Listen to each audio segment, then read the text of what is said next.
बिस्मिल्लाहिर्रहमानिर्रहीम अस्सलाम वालेकुम। आज हम पढ़ेंगे माइक्रोसॉफ्ट एक्सेल की क्लास 5 को।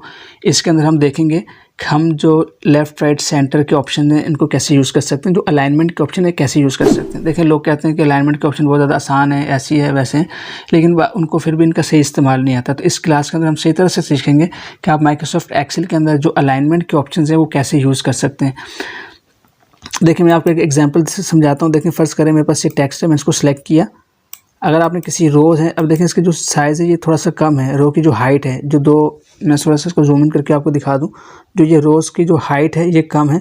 अगर आप इसको बढ़ाना चाहते हैं, मैं इसको सिलेक्ट करूंगा। देखिए, आपने क्या करना है, इसने जैसे 4 लिखा हुआ है, आपने 4 के ऊपर रखेंगे तो आपका एरो चेंज हो जाएगा। पहले आपका एरो कर्सर था, एक एरो बना हुआ था, अब आप देखें एक एरो चेंज हो गया जिसकी डायरेक्शन इस वक्त राइट साइड के ऊपर है। तो जब आप किसी रो को सिलेक्ट करना चाहते हैं, उसकी हाइट को बढ़ाना चाहते हैं या कम करना चाहते हैं, तो उसके लिए आपने क्या करना होता है, आपने ये रो के नंबर्स के ऊपर आना। जैसे 4 से शुरू हो रही मेरी रो, मैं 4 के ऊपर आऊँगा, यहाँ से माउस को लेफ़्ट क्लिक दबा के रखना है और माउस को नीचे की तरफ ड्रैग करना है। तो इस तरह से आपकी जो सारी रोज़ हैं ये सिलेक्ट हो जाएंगी। अब मैं चाहता हूँ इसकी मुझे हाइट बढ़ानी है, तो आपने क्या करना है, मुझे इसके ऊपर राइट क्लिक करना है। तो मैं क्या करूँगा, देखिए मैंने रो सेलेक्ट कर ली है, मैं यहाँ पर राइट क्लिक करूँगा और राइट क्लिक करने के बाद आपके पास ये ऑप्शन एक आता है, थोड़ा सा जूम इन करके दिखा देता हूँ, रो हाइट का।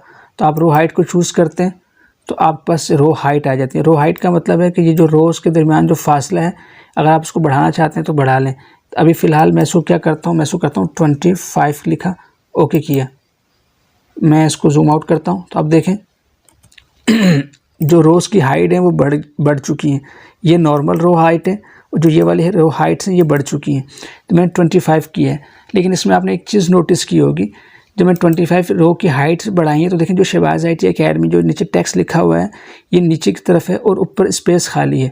इसका अगर आपको प्रिंट प्रीव्यू दिखाया जाए, थोड़ा सा और जूम करते हैं, तो ये देखें शहबाज IT अकेडमी आ रहा है और ये टेक्स्ट नीचे की तरफ लगा हुआ है। तो ये देखने में बहुत बुरा लगता है कि आपके पास कॉलम के ऊपर जगह खाली है लेकिन आपका जो टेक्स्ट है वो नीचे की तरफ आ रहा है। तो इसको आप सेट कैसे कर सकते हैं, इसके लिए आप यूज़ करते हैं ये अलाइनमेंट के ऑप्शंस को। कैसे, फर्स्ट करें, मैं चाहता हूँ कि मेरा जो टेक्स्ट है ये ऊपर और नीचे से भी सेल के सेंटर में होना चाहिए। एक तुम करते हैं दाएं बाएं सेंटर, जैसे फर्स्ट करें जो हेडिंग्स हैं ये मेरे सेंटर में करनी है, तो मैं यहाँ पे इन ऑप्शंस को यूज़ करूँगा। ये वाले जो अलाइनमेंट के, देखिए अलाइनमेंट का पूरा पैनल बना हुआ है, ग्रुप बना हुआ है। तो यहाँ पे मेरे पास ऑप्शन है अलाइनमेंट के, इसको कहते हैं आप पैराग्राफ अलाइनमेंट्स, जो ये वाली होती हैं। तो मैं इसको देखें, अभी ये राइट साइड के ऊपर है, सॉरी लेफ्ट साइड के ऊपर है, तो मैं इसको सेंटर करना चाहता हूँ तो सेंटर के ऊपर क्लिक करूँगा तो देखिए मेरी हेडिंग जो है ये सेंटर हो गई। इसी तरह अगर राइट पे करना है तो मैं राइट के ऊपर क्लिक करूँगा तो मेरी हेडिंग्स जो है ये राइट पे हो गई। लेकिन अब इसमें जो मसला आ रहा है वो मसला क्या आ रहा है कि लेफ़्ट राइट और सेंटर से तो सेंटर में हो रही है लेकिन ऊपर और नीचे सेंटर नहीं हो रही। तो इसके लिए हम क्या करेंगे, देखें मैंने इसको सेंटर किया, अब मैं चाहता हूँ ये टॉप और बॉटम से भी तो सेंटर में हो, तो इसके लिए हम ऊपर वाली अलाइनमेंट्स के ऑप्शन को यूज़ करेंगे। देखें ये वाली, इसको कहते हैं वर्टिकल अलाइनमेंट्स। ये आपकी हॉरिजॉन्टल अलाइनमेंट्स होती हैं यानी दाएँ बाएँ, और ये आपकी वर्टिकल अलाइनमेंट्स होती हैं यानी अप एंड डाउन। अब देखें, अब ये क्या किसके ऊपर सेलेक्ट है, अगर आप मैं इसको क्लिक करता हूँ तो देखिए ये वाला ऑप्शन प्रेस हुआ हुआ है, हाईलाइट हुआ हुआ है। इसका मतलब है कि मेरा जो भी ऑप्शन है ये बॉटम की तरफ सेलेक्ट हुआ हुआ है, बॉटम अलाइन है। इसी तरह अगर मैं चाहता हूँ कि ये भाई ये सेंटर अलाइन हो जाए वर्टिकली भी, तो मैं इसके ऊपर क्लिक करूँगा तो देखें मेरी अब जो हेडिंग्स हैं ये सेंटर अलाइन हो गई हैं। अब इनका नीचे के बॉर्डर के साथ भी और ऊपर के बॉर्डर के साथ भी इक्वल डिस्टेंस हो गया है। तो इसी तरह से जैसे अब ये शहबाज IT अकेडमी आ रहा है, मैं थोड़ा जूम आउट करता हूँ। अब मैं चाहता हूँ देखिए ये जो शहबाज IT अकेडमी जो ये टेक्स्ट आ रहे हैं ये भी प्रॉपर अलाइन हो जाएं ताकि ये खूबसूरत भी लगें। तो इसके लिए हम क्या करेंगे, हम ये वाला जो ऑप्शन है सेंटर अलाइन का, इसको क्लिक करेंगे। जैसे इसको क्लिक करते हैं तो आप इसको जूम आउट करके देखें तो देखें अब ये टेक्स्ट सेंटर अलाइन हो गया।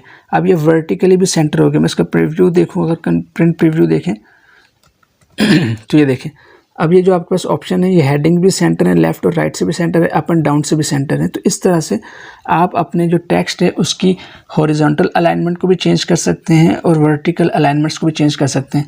तो ये मसला लोगों के साथ बहुत ज़्यादा आता है कि लोग क्या करते हैं कि जब एक्सेल के अंदर काम करते हैं तो या तो उनका टेक्स्ट बहुत ज़्यादा ऊपर लगा हुआ होता है, जैसे फर्स्ट करें अगर इसमें 3 अलाइनमेंट्स होती हैं, एक बॉटम की, एक सेंटर की और एक टॉप की।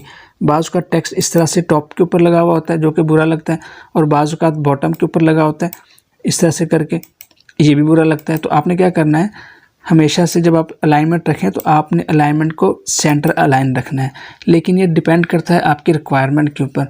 जैसी आपकी रिक्वायरमेंट होगी वैसी ही रखनी है, लेकिन अमूमन जो जनरल सेटिंग्स होती है वो इसी तरह से होती हैं कि जो आपका टेक्स्ट है वो अगर आप चाहें तो अब जैसे लेफ़्ट अलाइन है तो ये लेफ़्ट रहेगा, लेकिन जो इसकी वर्टिकल अलाइनमेंट है इसको हम सेंटर कर देंगे। तो इसको सेंटर पर क्लिक करेंगे तो अब ये कि टेक्स्ट अच्छा लगता है। तो इस तरह से आप इनके अंदर अलाइनमेंट्स को यूज़ कर सकते हैं और इनको अपने टेक्स्ट को बहुत ज़्यादा खूबसूरत बना सकते हैं। तो उम्मीद है आपको समझ आया होगा।